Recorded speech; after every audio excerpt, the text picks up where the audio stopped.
শস্য ভরা ক্ষেতের সারল্য। সে ছিল বসন্ত ভরা বুকের বেলে হাস। আঁকা বাঁকা পথে হাঁটতে হাঁটতে মেয়েটি বুঝেছে এই প্রতিদিনের সূর্যোদয় ও সূর্যাস্ত তার নয়। তার দীর্ঘ নিঃশ্বাস মরুচারী হাওয়া হয়ে আটকে থাকে কাঁটা তারে। যন্ত্রণায় সে চিৎকার করে বলে, আমাকে লাল মোরামের পথ দাও, আমি হেঁটে যাওয়ার দৃশ্যগুলো আঁকতে চাই। আমার স্বপ্নে আমাকে অনুপ্রবেশ করতে দাও।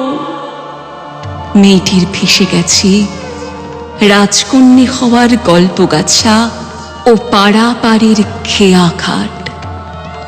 কুয়াশার মতো আবছা সব রোদের ফুল কিনে